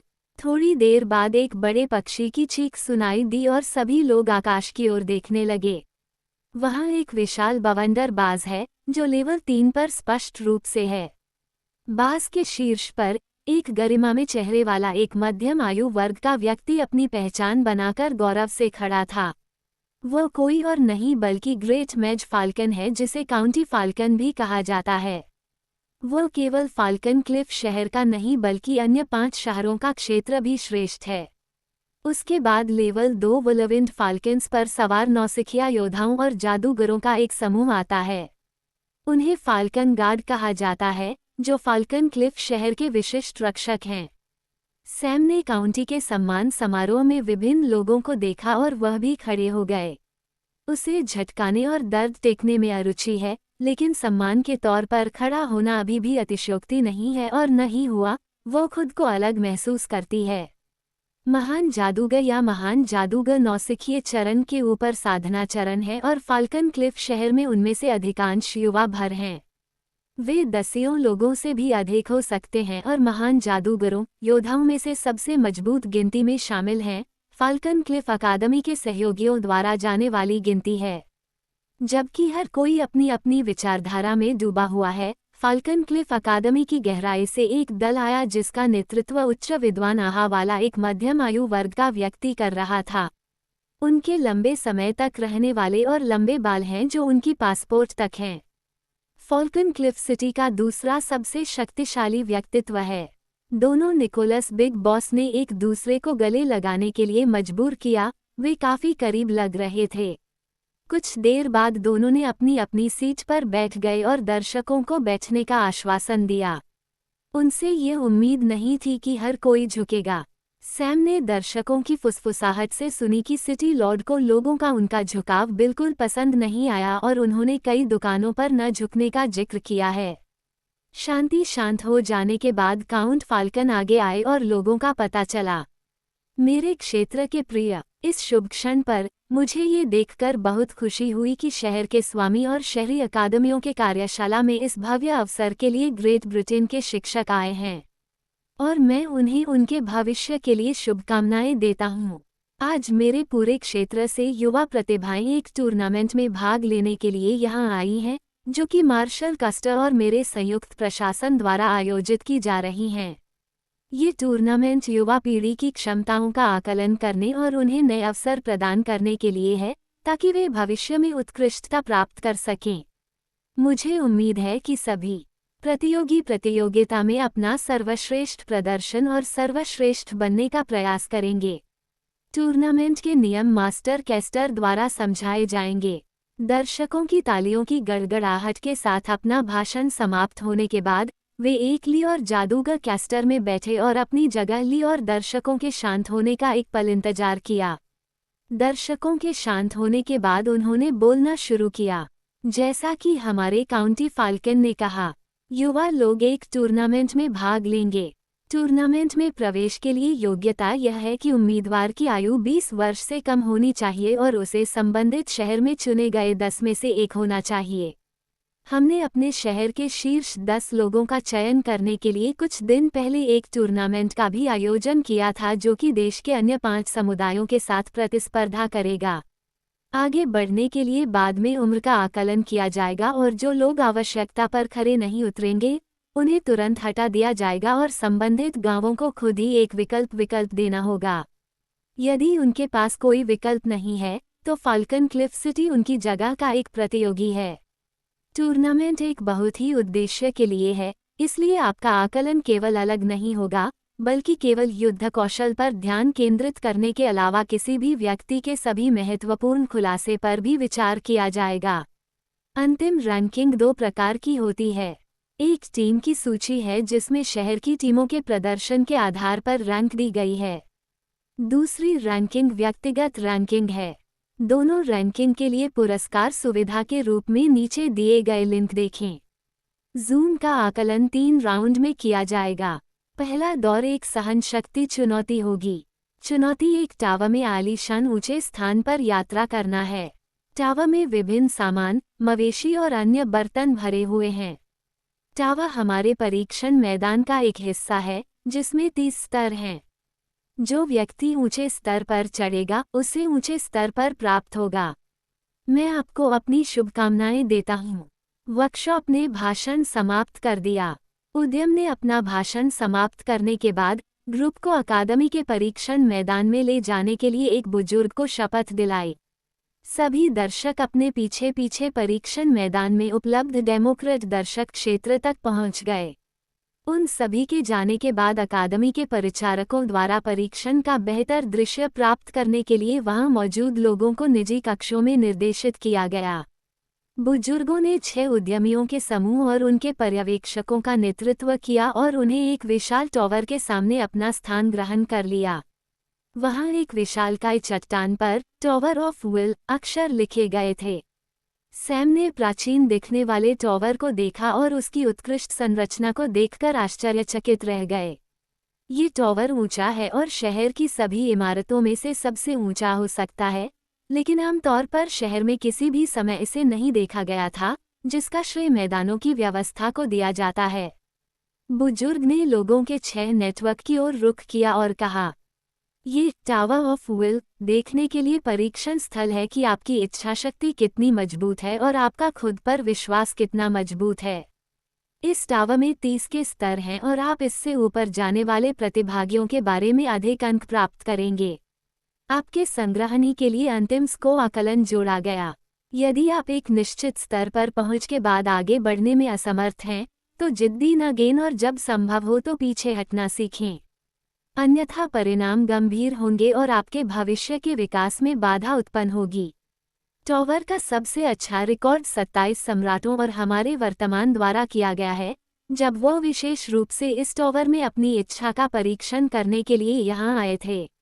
मैं आपको शुभकामनाएं देता हूँ। उन्होंने अपना भाषण समाप्त कर दिया और एक अन्य प्रचारक को पद दिया जो टॉवर में ध्वजवाहक का प्रभारी है। अटेंडेंट ने आगे कहा, पहले फाल्कन क्लिफ सिटी होवे। उनका कहना है कि इतनी ही फाल्कन क्लिफ सिटी के सभी स्टूडियो आगे आ गए।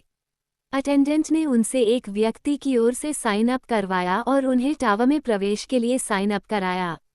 टावर की पहली मंजिल पर हल्की रोशनी की गई, जिससे पुष्टि हुई कि टावर ने प्रतियोगी का परीक्षण शुरू कर दिया है।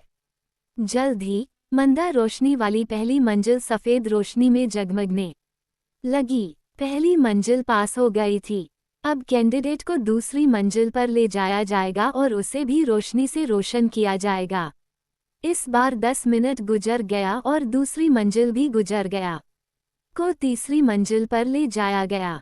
ये देखने में कि परीक्षण में कुछ समय लगता है, स्ट्रीम और दर्शक बातचीत करने लगे। सैम ने विभिन्न शहरों के सभी तटों का पुनर्विलोकन किया और माउंटेन लेक सिटी के 2 लोगों से कुछ दिलचस्प जानकारी साझा की, जो स्टारवुड शहर के निकटतम पड़ोसियों में से एक है। उसने 2 लोगों से छुपकर बातें की। अरे, क्या आप जानते हैं कि फाल्कन क्लिफ सिटी के सिटी लॉर्ड और कंपनी की खेती का स्तर ऊंचा क्यों है? नहीं, मैं भी उत्सुक हूँ। आप इसके बारे में क्या जानते हैं? हाँ, मैंने सुना जब हमारे सिटी लॉर्ड ने अभी-अभी अपने बेटों को बताया। सचमुच? फिर क्या कारण है? स्पष्ट रूप से, स्टारवुड सिटी उस ड्यूकडम के लिए एक निर्वासित क्षेत्र की तरह है जिसका हम हिस्सा हैं। विभिन्न स्मारकों और तीर्थयात्रियों के अधिकारियों ने अपने साहस के प्रारंभिक चरण में अपने बुजुर्गों को नाराज किया था, उन्हें इस शहर में स्थानांतरित कर दिया गया था। इस शहर के पास कोई संसाधन नहीं है। उस स्टारवुड जंगल और कुछ अन्य सामान्य रुचि नशे के लिए। इसलिए, शहर में हर बड़ा शॉट दूसरी जगह से दिखता है, जो उच्च अधिकारियों के साथ गोमांस की तलाश कर रहे हैं और उनकी प्रगति पर हैं। उन्हें वहां स्थानांतरित करने के लिए जोर दिया गया है। अवसर कम हैं और संसाधन दुर्लभ हैं। उन्होंने कहा कि यहाँ तक कि उस शहर के कुलीन परिवार भी अपने आंतरिक कलह के कारण एक विशाल कुलीन परिवार की निर्वासित शाखाएं हैं। यही कारण है कि अन्य शहरों में एक ही संभ्रांत परिवार के नियंत्रण में अधिक से अधिक एक अतिरिक्त संभ्रांत परिवार हो सकता है जो कि एक बड़ी संस्था है। संभ्रांत परिवार का नाम रखने के लिए संसाधन प्राप्त होते हैं, लेकिन स्टारवुड शहर में संभ्रांत परिवार अलग हैं। मास्टर ने कहा कि यदि यह सच नहीं होता है, तो उनके पास सीधे तौर पर उनके खिलाफ कोई मजबूत स्थिति नहीं होती है और संगठन अपनी प्रतिष्ठा के कारण ऐसा नहीं कर सकता है, तो उनके शायद बुजुर्गों ने सबसे पहले ही अपना निर्णय ले लिया है। इसलिए, बहुत पहले अलग अलग व्यक्तियों के उच्च वर्ग को एक साथ एकत्रित किया गया, उन सभी लोगों को बुलाया गया, जिन्होंने उनसे नाराजगी जताई थी। इस शहर में अनुशासनात्मक विवेक के लिए आम सहमति पर सहमति व्यक्त की गई थी। जब दूसरे व्यक्ति ने ये सुना, तो वह चौंक गया और सैम, जिसने इसे सावधानी से सुना, इस जानकारी से और भी बड़ा झटका लगा। उसने कभी यह भी नहीं सोचा होगा कि कोई शहर ऐसा भी होगा जहां उसकी आकाओं को नाराज करने वालों का प्यार भरा कर दिया जाता है। उन्हें उम्मीद नहीं थी कि यह सिटी लॉर्ड और मालिक के उच्च कृषि आधार का कारण होगा। उन्होंने सोचा कि स्टारवुड सिटी कुछ हद तक विलुप्त या कुछ और हो सकती है, लेकिन इसी वजह से वह हंसते हंसते लोटपोट हो गए। तो इनमें से अधिकतर लोग वे लोग शामिल हैं जिनमें उनकी अनहोनी ने पदच्युत कर दिया था। सैम ने कंपनी और सिटी लॉर्ड की ओर से जो गंभीर भाव टावर की ओर देखा वे देख रहे थे। हेलो, केली, एक व्यक्ति की गहरी और मधुर आवाज से उनकी विचार प्रक्रिया बाधित हुई। उसने अपना सिर घुमाया तो देखा कि फाल्कन क्लिफ टीम का एक युवा केली का नाम रखा जा रहा है। सैम ने इसकी परवाह नहीं की और अपना ध्यान टावर की ओर से प्रतियोगी के रूप में अभी-अभी सामने आया था। फाल्कन क्लिफ शहर से प्रतियोगी लोगन, 12 स्तर पर 12 अंक। जब तटस्थ भाव के साथ वापस आया तो परिचारक ने घोषणा की, सैम। उनके बगल से एक आवाज आई है और उन्होंने देखा कि केली उन्हें बुला रही है। उसने अपनी ओर मुड़ा और देखा कि वह युवक जिससे पहली बार बात की थी, मुस्कुराता हुआ उसके पास खड़ा हो गया था। ये हॉक है, काउंट फाल्कन का बेटा। वह मेरा बचपन का दोस्त है। केली ने अपना परिचय दिया और सैम लिटिल आश्चर्यचकित हुए। इस बार उन्होंने उस युवक को करीब से देखा और असल में उसके और काउंटी के बीच ऑफिस में कुछ अच्छायां पाईं। हॉक ने अपना हाथ हिलाया और कहा, आपसे मिलकर अच्छा लगा सैम। उनका लहजा इजाद था, न कि कुछ क्रिएटिव यंग मास्टर्स की तरह उनका सामना हुआ था। आपसे मिलकर भी अच्छा लगा, सैम ने भी वही रैंडम स्वर कहा। हालांकि उनके चेहरे पर हॉक की तरह का कोई चिन्ह नहीं है, लेकिन उनके चेहरे पर उनकी सामान्य शीतलता और क्रोध या चिल्लाहट के कोई चिन्ह भी नहीं है। मैंने हाल ही में हावर्ड के बारे में बहुत कुछ सुना है और केली ने भी कहा है कि आप काफ़ी अनोखे हैं। इसलिए मैं उत्सुक हो गया और आपसे यहाँ मुलाकात हुई। हॉक ने उसी मुस्कान के साथ कहा। सैम को उसकी मुस्कुराहट से घृणा महसूस नहीं हुई। हावर्ड से आपका मतलब केली के चाचा से है? सैम ने पूछा। उसे हॉवर्ड नाम का कोई दूसरा लड़का याद नहीं आया जिससे वह हाल ही में मिला हो।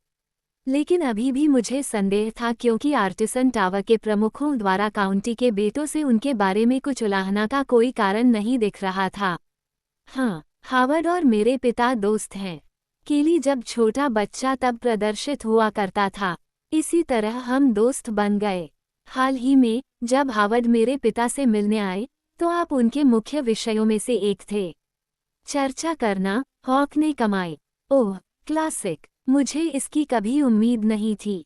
मुझे नहीं लगता कि मेरे बारे में बात करने के लिए बहुत कुछ नहीं है, सैम ने उत्तर दिया, और उन्होंने छोटी मोटी बातें की। हॉक हर समय प्रस्तावित थे। उसने देखा कि सैम कोल्ड पसंद वाला लड़का है और आसानी से दोस्त बनाने वालों में से नहीं है, इसलिए उसने भी दूरी बनाए रखी और उसके साथ सामान्य रूप से बात की।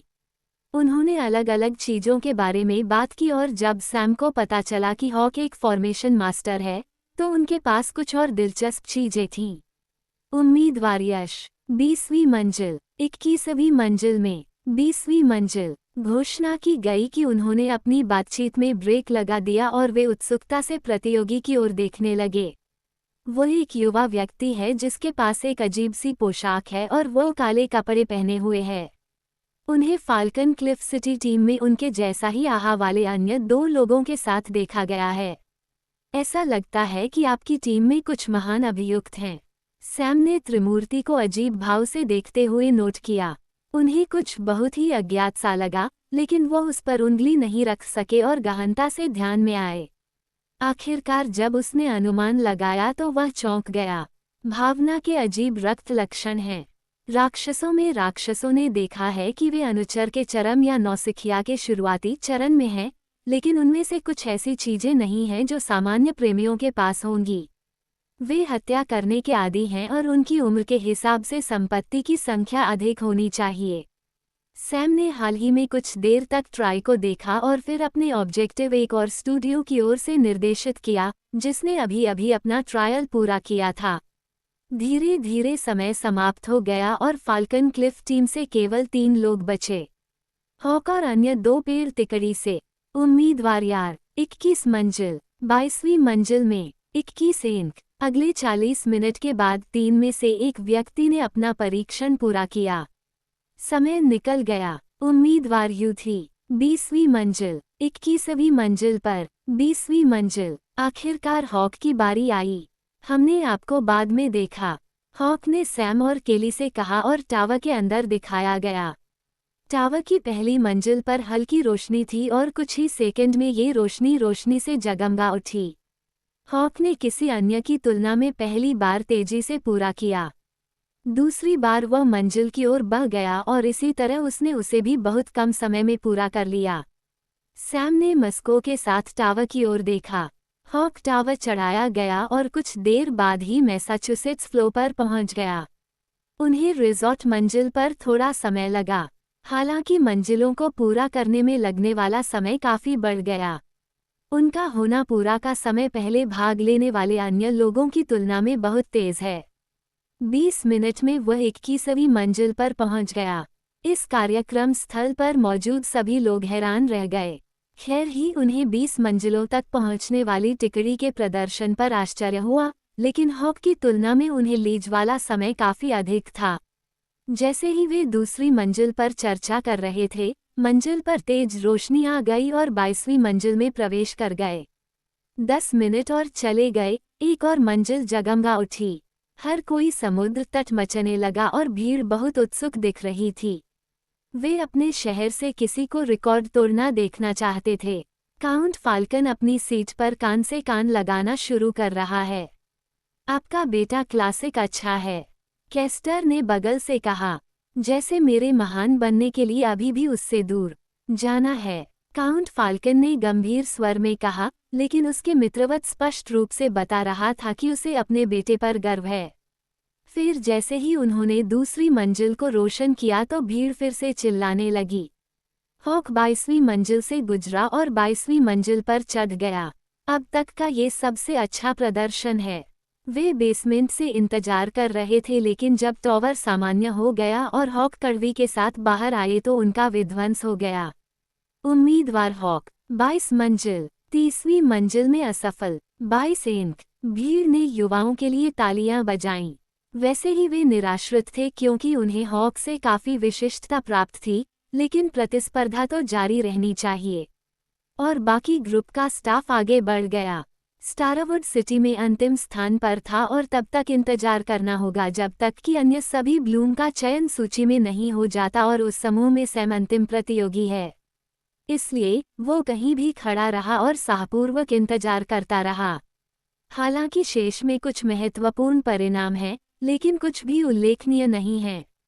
सूर्य के समय स्टारवुड सिटी की बारी आने से पहले केवल एक व्यक्ति ने अन्य शहरों से 20 अंक हासिल किए। केली सबसे पहले टावर में शामिल हो गए क्योंकि बाकी लोग अपनी बारी का इंतजार कर रहे थे। केली को 18 अंक मिले, जो बुरा नहीं है। फ्रेया, होली जैसे बाकी टीम साथियों ने लगभग 12 से 15 अंक बनाए।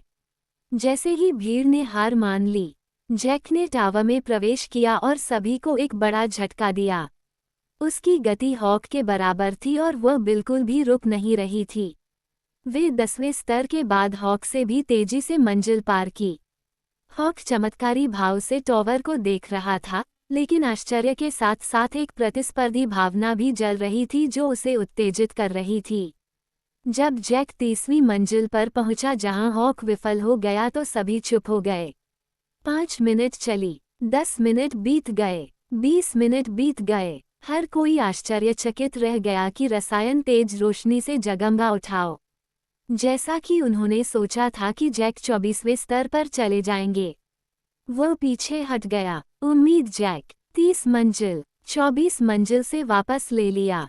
30 अंक वापस आने के बाद भी जैक का चेहरा अच्छा नहीं लग रहा है।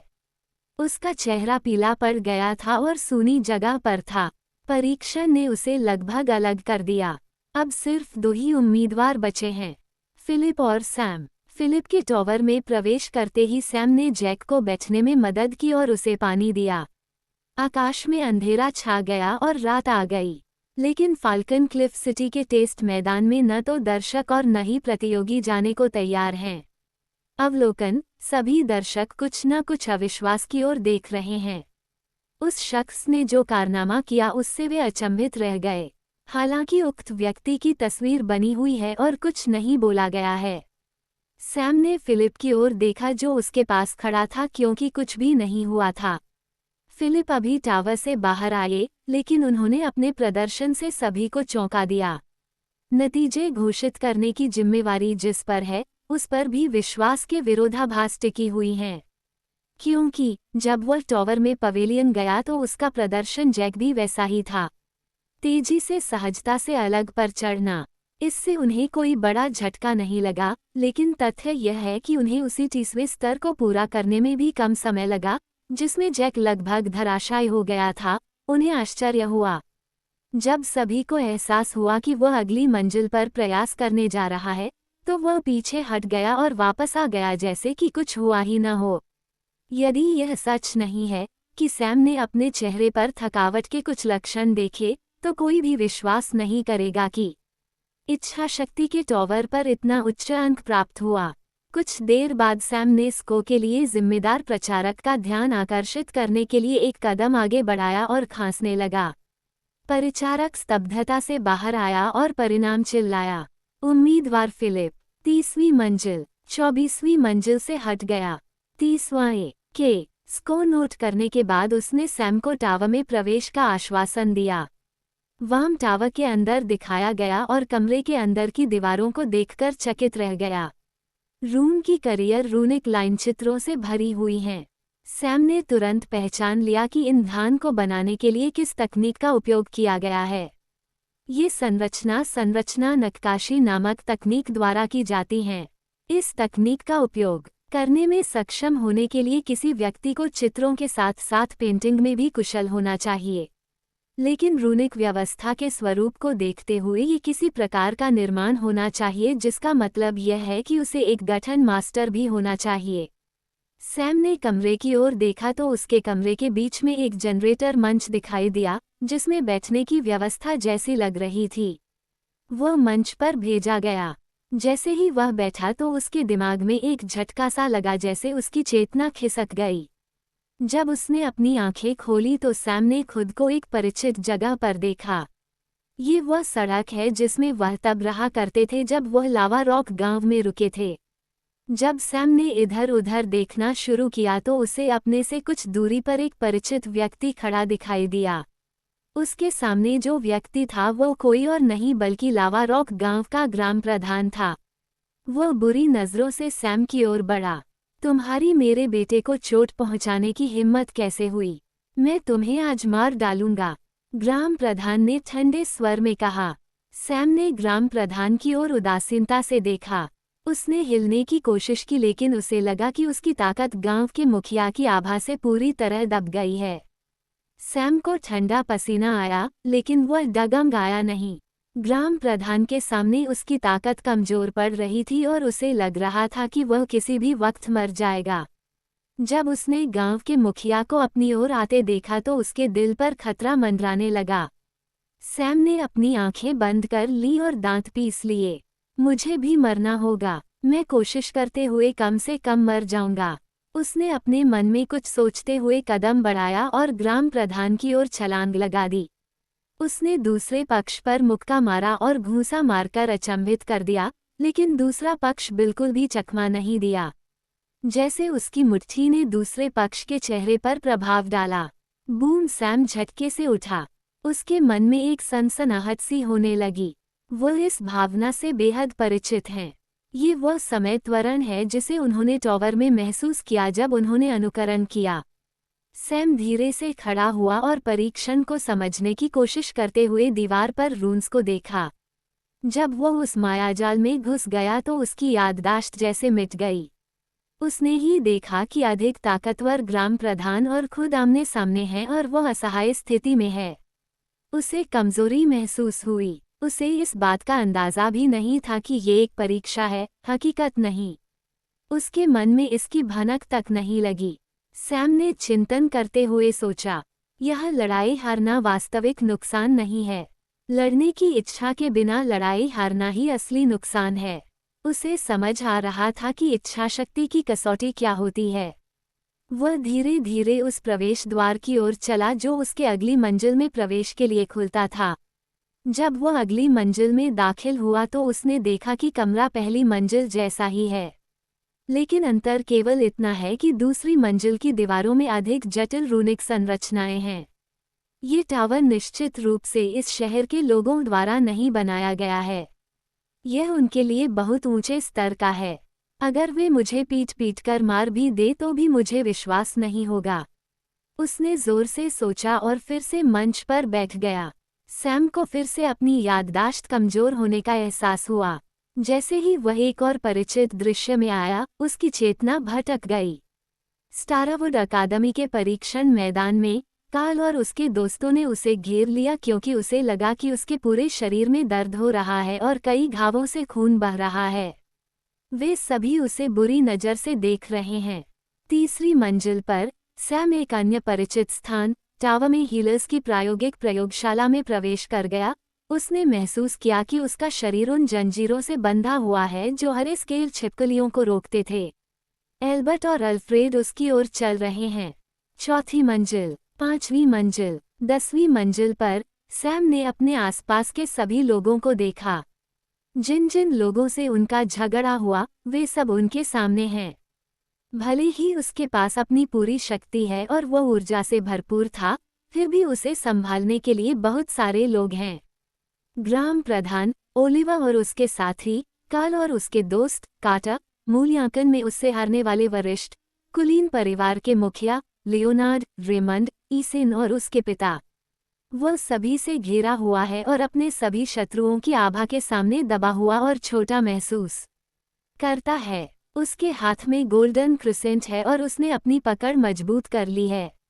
वह जीना चाहता है, वह मरना नहीं चाहता और वह वास्तव में इन लोगों के हाथों मरना नहीं चाहता।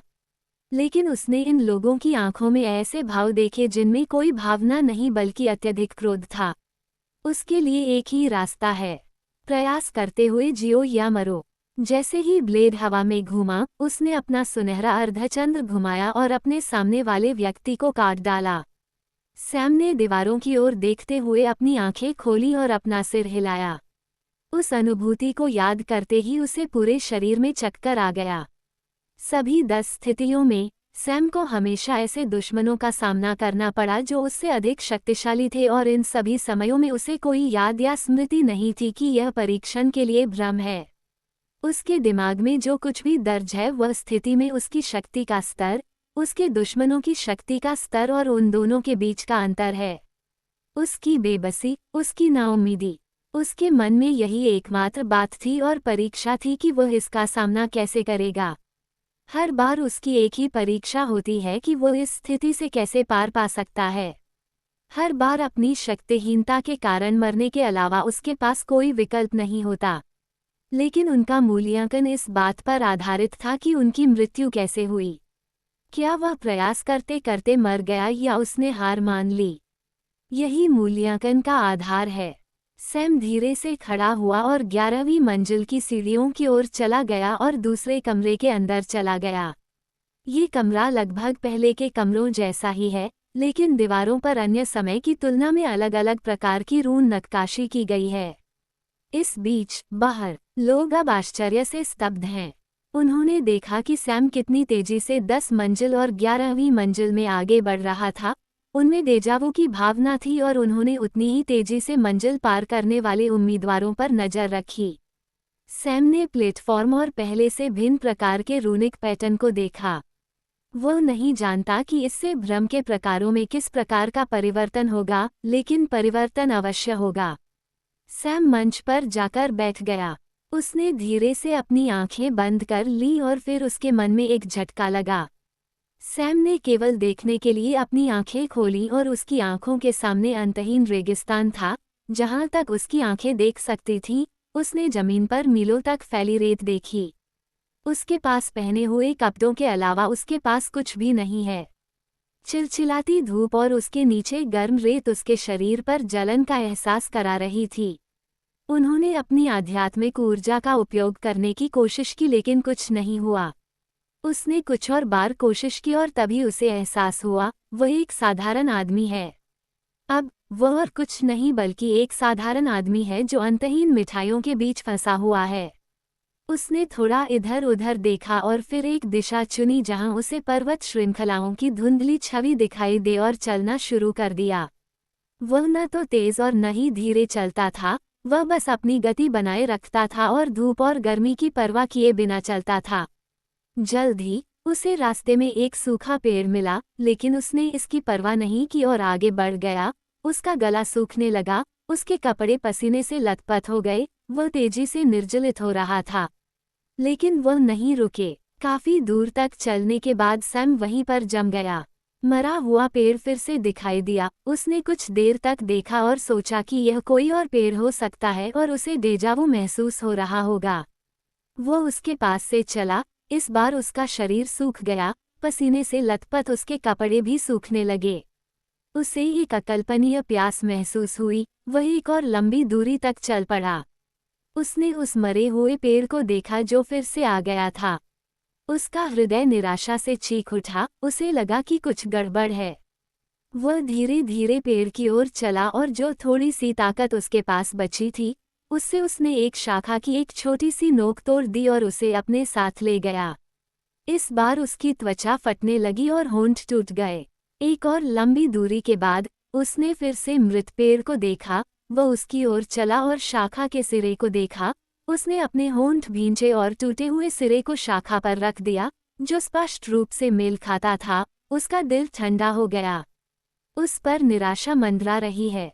उसने सूखे पेड़ और दूर तक दिखाई देने वाली पर्वत श्रृंखलाओं को देखा। उसने सोचा, क्या मैं ऐसे ही मर जाऊंगा? फिर उसने अपना सिर हिलाया और फिर से सोचा, मैं आखिरी सांस तक कोशिश करूंगा। उसने दृढ़ निश्चय के साथ एक और कदम आगे बढ़ाया और पर्वत श्रृंखला की ओर चल दिया। वह मीलों पैदल चला। उसके पैरों से खून बहने लगा। उसे फिर से मृत पेड़ का सामना करना पड़ा, लेकिन इस बार वह नहीं रुका। उसने अपनी गति बढ़ा दी और फिर से चलने लगा। कुछ देर बाद उसके पैरों ने जवाब दे दिया। वह अपने हाथों से रेंगने लगा। उसके हाथों ने हार मान ली। वह फिर भी रेंगता रहा, उसकी बची हुई ताकत उसके कपड़े फटे हुए थे। उसका शरीर रेत की खरोंचों और रक्तस्राव से भरा हुआ था। वह नहीं देख सकता कि उसके सामने क्या था, लेकिन वह नहीं रुका। जल्द ही वो कमजोर और थका हुआ महसूस करने लगा। उसने अपनी आंखें बंद कर ली और अपनी अंतिम सांस ली, और अंतिम चीज जो उसने देखी वह मृत पेड़ था जिसे उसने 10वीं बार देखा। सैम ने अपना डोर और मंच खोला। उस अपने एहसास से बाहर आने के लिए उसने सिर हिलाया। उसके शरीर से ठंडापन पाया लगा। वह मंच से उठ खड़ी हुई और अगली मंजिल के दरवाजे की ओर चल पड़ी। वह सोच रहा था कि अगला परीक्षण क्या होगा। वह अगली मंजिल के कमरे की ओर चला गया और मंच पर बैठ गया और फिर से अपना बिस्तर बंद कर लिया। सैम ने अपनी असाध्य प्लास्टिकें बनाई और उसे पूरा गंदा महसूस हुआ और वह इधर उधर देखने लगा। वह अनंत सागर में तैर रहा था। उसने सहज रूप में रहने के लिए अपने तीर्थयात्रियों को मारना शुरू कर दिया। उनकी स्मृति कोरी है। उसे कुछ भी याद नहीं है। उसके मन में बस यही था कि वह समुद्र में गिर गया है और सुरक्षित रहने के लिए उसे आगे की पहल करनी होगी। सैम ने तैरना शुरू किया और उस दिशा में तैरना शुरू किया जहां उसे एक द्वीप दिखाई दे रहा था। अपनी सहनशक्ति को नियंत्रण में बनाए रखने के लिए मध्यम गति से तैरते थे। वह मीलों तक तैरता रहा और जब उसे लगा कि वो कुछ दूरी कम कर लेगा और द्वीप की ओर देखा, उसने काला बिंदु देखा जो अभी अभी आया था। सैम ने चारों ओर देखा और फिर से तैरना शुरू कर दिया। सैम ने मंच पर अपनी ऑनलाइन फिल्में और अगले मंच की ओर चल दिया। इस बीच बाहर दर्शकों ने टावर को देखा। उन्होंने उच्च स्कोर करने वालों की तरह ही अन्य सैम को भी लेवल पार करते देखा। वे इस बात का इंतजार नहीं कर रहे हैं कि स्कोर अच्छा बनाया जाएगा या नहीं। अधिक लोग ये परामर्श में लगे हैं कि उसने जैक द्वारा स्कोर को हरा कैसे निर्धारित किया है। वे प्रत्याशा में इंतजार कर रहे हैं और वे अकेले नहीं हैं। तुम्हें क्या लगता है? वह इतनी दूर तक? हॉक ने केली से पूछा कि उसके पास का खंभा क्या था। जैक भी उनके साथ थे। उसके पास होने के लिए पर्याप्त आराम था और फिलिप हॉक और केली को देखना है कि वह क्या सोचेगी। मुझे नहीं पता, लेकिन मुझे उम्मीद है वह इसे आगे तक ले जाएगा। केली ने मधुर स्वर उत्तर दिया। फ्रेया और हेली के अपने आधी दूरी के अपार्टमेंट हैं। वे अपने कम नतीजों से निराश महसूस कर रहे हैं। दोनों ने क्रमशः केवल 14 और 15 अंक बनाए। उन्होंने ये भी नहीं देखा कि लीडरशिप का तीसरा सेट, जो वार्डों पर 21वां है, क्या है। अब इन्हें ही समझ में आ गया कि वे अपने से बढ़िया हैं। यहाँ तक कि फिलिप, जो हमेशा एमबीएस रहते हैं और उनकी तुलना में बहुत औसत प्रतिभा मौजूद है, ने भी उन्हें हरा दिया। वे भरे हुए हैं और टावर की ओर देखा, जबकि दूसरी मंजिल से तेज रोशनी जगमगा रही थी। वीडियो देखने के लिए धन्यवाद। कृपया वीडियो को लाइक, सब्सक्राइब और शेयर करें। S my man, thank you for watching video. Please like, subscribe and share the videos S my man.